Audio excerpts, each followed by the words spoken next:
Hopefully you learned that it's the relative concentration between inside and outside that matters, not the absolute values.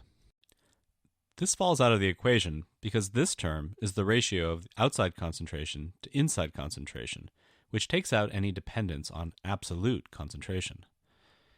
For instance, in a squid's neurons, we have an extracellular potassium concentration of 20 millimolar and an intracellular concentration of 400 millimolar.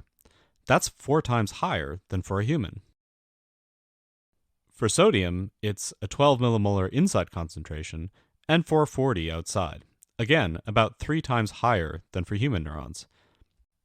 This difference probably has to do with the fact that squids are constantly bathed in the salty water of the ocean. But if you plug these values for the squid into the Nernst equation, the Nernst potentials for potassium and sodium are remarkably similar to those for a human neuron, despite the big difference in environment. And that's because the ratio of the inside to outside concentration is ultimately what matters. Let's look at some more Nernst potentials in real neurons. This table shows the physiologic concentrations of different ions and their respective Nernst potentials at 37 degrees Celsius. Notice that calcium has a relatively small extracellular concentration of only 2 millimolar, but a large Nernst potential. As you see again, it's only the intracellular to extracellular ion ratio that matters. Calcium is used for a huge variety of signaling pathways inside the cell, and thus it's exquisitely regulated, which is why the intracellular concentration is so low. This drives the large extracellular-intracellular ratio, even though there isn't much calcium outside, which in turn creates a large Nernst potential. Hopefully now we've gotten some intuition for the various terms in the Nernst equation. But what do these numbers actually mean? What does it mean to have a high Nernst potential in terms of cell function? Here we'll introduce the concept of driving force. Put simply, the driving force is a measure of how hard a given ion is getting pushed across the membrane.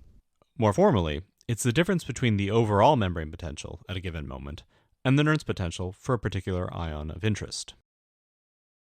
How hard the ion is getting pushed is directly proportional to how far the current membrane potential is from the Nernst equilibrium for that ion.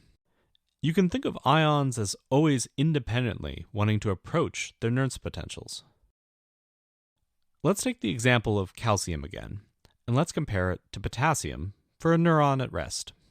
A resting neuron has a membrane potential of around -70 millivolts.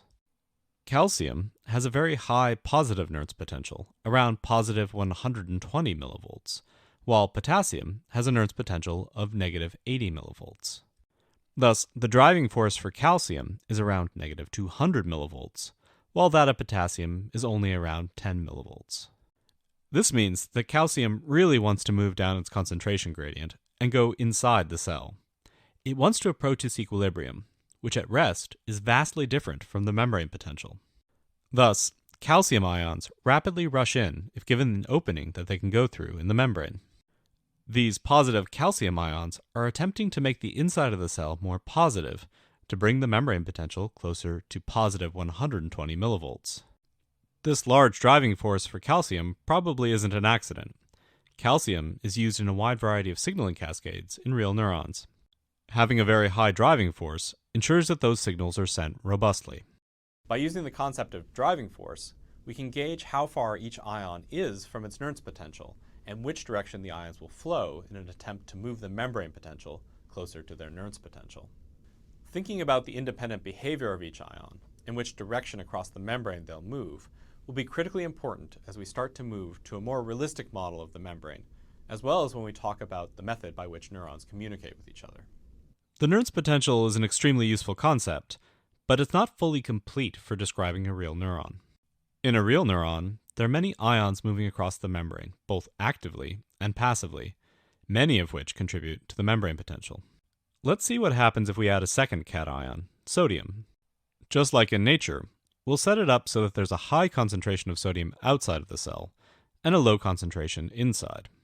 The intracellular and extracellular fluid is still net electroneutral thanks to that soup of negative charges, and there's still more potassium inside the cell than outside, as it was before.